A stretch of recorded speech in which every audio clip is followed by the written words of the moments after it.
classes. And so as I was coming here, I wasn't sure what I could say that you hadn't already heard. And it's always hard kind of repeating yourself, because for those of you who come to all 3 of my classes, you already know that the stories probably repeat themselves. So I decided to take a slightly different tack and talk about the mundainity of excellence, because for those of you who are in my classes, we talk about the pursuit of excellence a lot. And in fact, every once in a while, I have somebody tell me, or I hear in a roundabout way, that it sounds like a broken record. So they get tired of hearing this message. But more lately, in the last couple of years, I've come to understand that that's simply a symptom of one's mental toughness or one's mental fitness. Because if I get fatigued about hearing those sorts of things, then it means that I'm not mentally fit. Somebody who's mentally fit doesn't get tired of that language ever, actually. However, I thought I would take a slightly different approach, and that is to talk about the mundainity of excellence. When you hear that word, what do you think? What do you think about the mundainity of excellence? Repetitious. Sort of routine, or repetition, boring. It's not very glamorous, is it? So here's how it goes. So who's watching the Olympics, by the way? Who watched the Olympics? Who is watching the Paralympics as they're happening, as we speak about them? So not so much, but most people have been watching the Olympics. Fewer people watch the Paralympics, which is sad, because there are actually far more compelling stories in the Paralympics than there are in the Olympics. Now, don't take my word for it. I would encourage you to check it out. And if you have a chance to go behind the scenes, you'll be even more blown away. If you want inspiration, all you have to do is follow the stories of the lives of people who are competing in the Paralympics. However, let's focus on the Olympics just for a moment.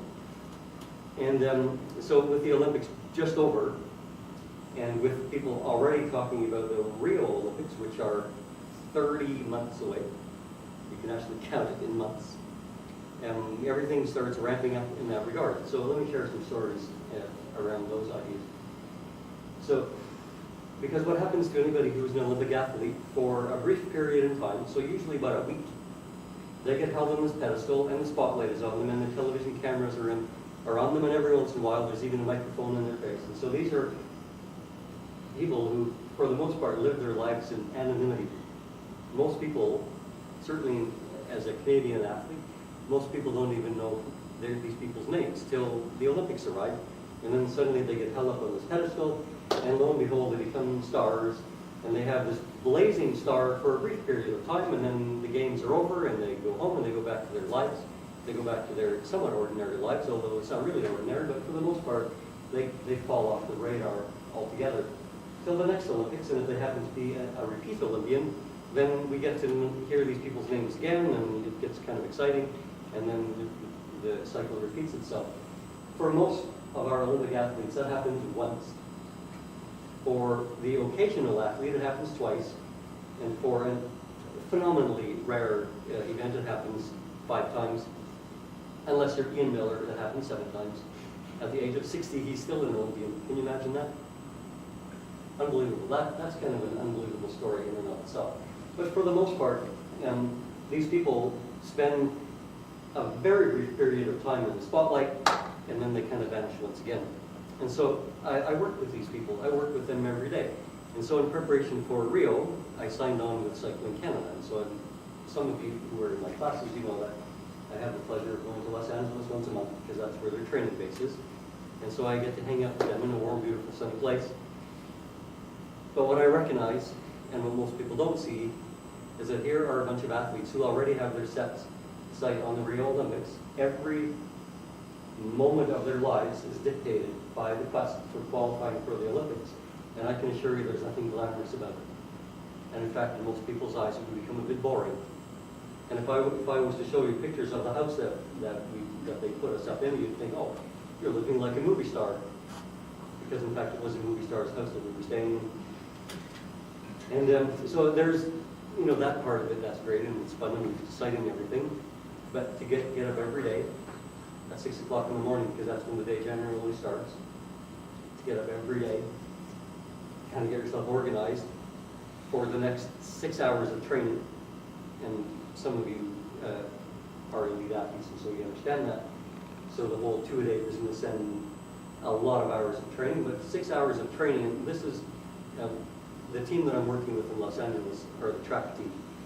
And the track cycling is crazy, because the workouts generally actually make you want to throw up, similar to the rowers. If you are a rower, you understand that. But track cycling, the kind of training that is involved in track cycling requires that your training is so excruciatingly hard that literally you either feel like throwing up or you actually do throw up at some point during that training session. And so it's crazy hard, and there's nothing very glamorous about it.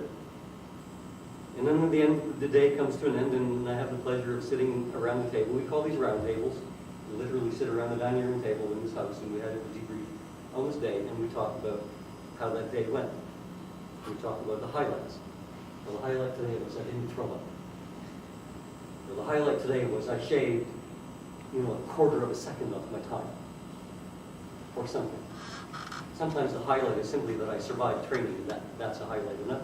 But on other occasions, so the last time that I was in Los Angeles a month ago, I worked with the men's team, and the entire men's training for 2 weeks took place in the hills behind Malibu. Gorgeous, beautiful place. So they were doing hill repeats, and these aren't ordinary hills. It's 30 kilometers up, and then down, and then 30 kilometers up for 6 hours. To the point where the last hill repeat that they did, one of the older guys on the team, he literally fell down on the grass. And he actually said that I can't go further. I cannot do that hill again. And so I came to him and I said, this was a completely random conversation. It was not something that I planned at all. But it just so happened that we were high enough that we were kind of looking over the highway down into the Pacific Ocean with the sun that was starting to set. So it was a completely crazy, beautiful environment. And I sat down beside him, and he was just struggling to not throw up, to catch his breath, and to somehow think about how we could actually do another 30 kilometers uphill. And I sat down beside him, and I just looked at him and said, "Is this not the most spectacular environment you've ever seen?" And I promise you, I had no ulterior motive. I simply was commenting on the environment because it was pretty stunning, beautiful place that we were sitting in. The sun was warm still. And he looked at me and he said, "Yes." 5 minutes later, he got back up on his bike. And I was doing van support, so I was following these guys up on the van, on these hill repeats. And so I was following these guys on this 30-kilometer long climb. And I spent a fair bit of time on my bike, nothing like these guys do, but enough to know that hills hurt after a while. And so this was hill number 6. And to watch the speed at which these guys go up these hills just gave me goosebumps just watching all that. So the reason I share the story with you is when we are driven, when we are compelled by some sort of a mission, and that's kind of what Yosh was talking about. So what is your passion? What is it that we are interested in? What are we pursuing and why? When we have something that's a bit compelling, when we find whatever that answer happens to be, when we think we've come absolutely to the end of things, we realize that we actually do have something left in the tank. And that energy comes from the most curious places. It comes from doing something over and over and over again, not because there's a spotlight or a camera or a microphone in your face. It's simply because we know that getting up this 30-kilometer hill one more time, even though it hurts and there's no glamour, there's nobody watching. In fact, at that point, they'd probably, if you were to say, if you were to ask them, how are you looking, how do you feel? And they'd say, well, I feel like crap, and I probably look horrible. And they did.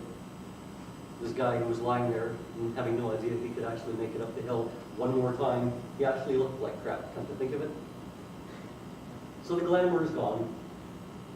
But he decided, because the vision or the quest that he was working for was important enough, that something kind of produced a bit of energy, and off we went. And so we understand that the mundainity, pursuing excellence, it's actually kind of mundane. It is boring, it is tedious, and whatever other words you used, it is all those things.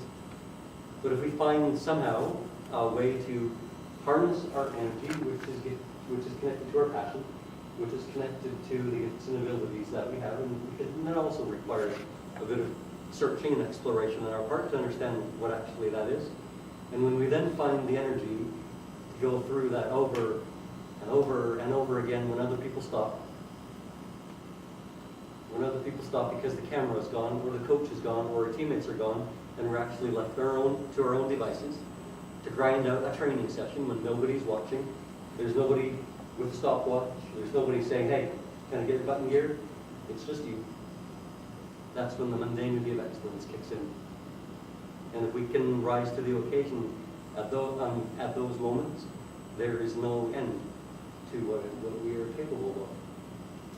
And so I'll share this one last story with you. So this happened again the last time that I was in Los Angeles. Actually, the second last time that I was in Los Angeles, when we had this round table with the women's pursuit team, of which there are 5.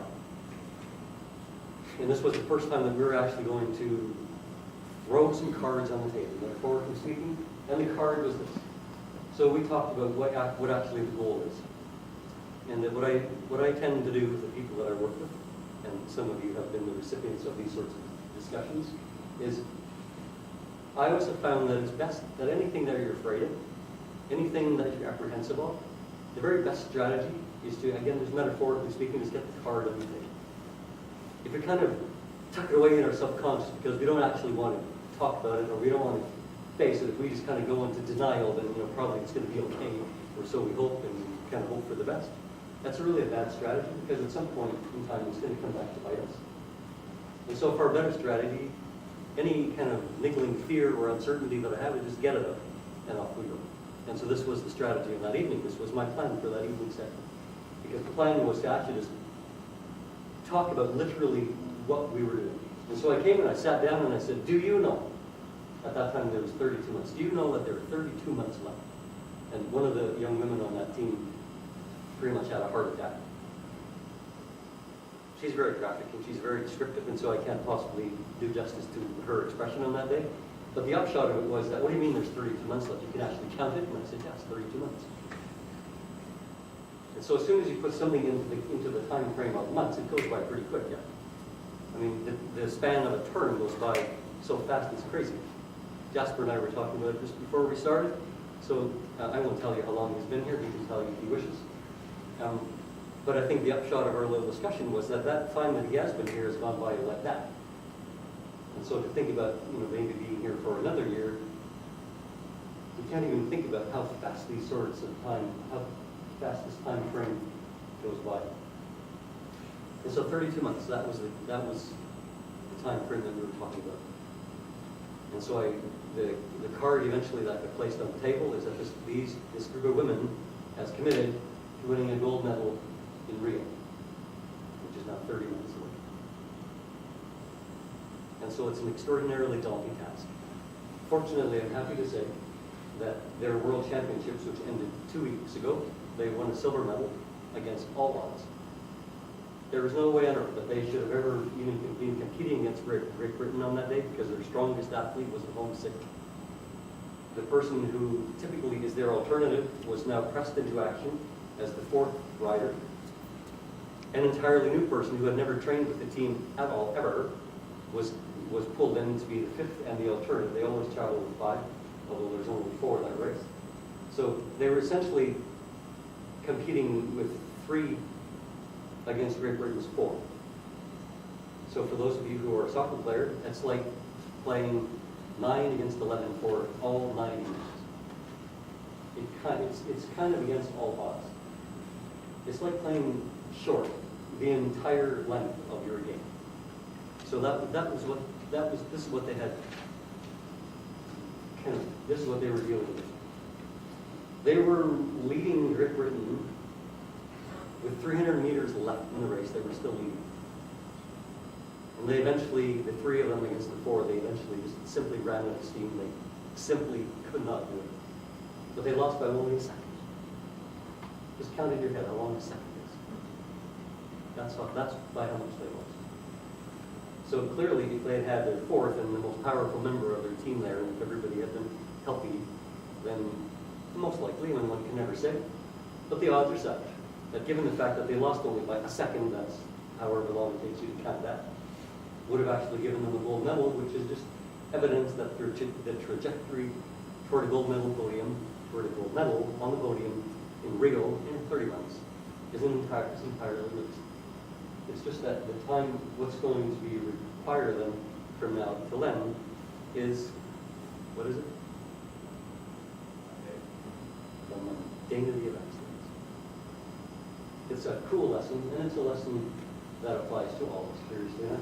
It doesn't matter if we are an Olympic athlete, or if we are a university athlete, or if we are a recreational individual trying to be fit, trying to be active, trying to be healthy, or whether we are a student. So for most of you who are students, the term is almost at an end. In fact, you can actually count the number of days. It's less than enough. You can count the number of days.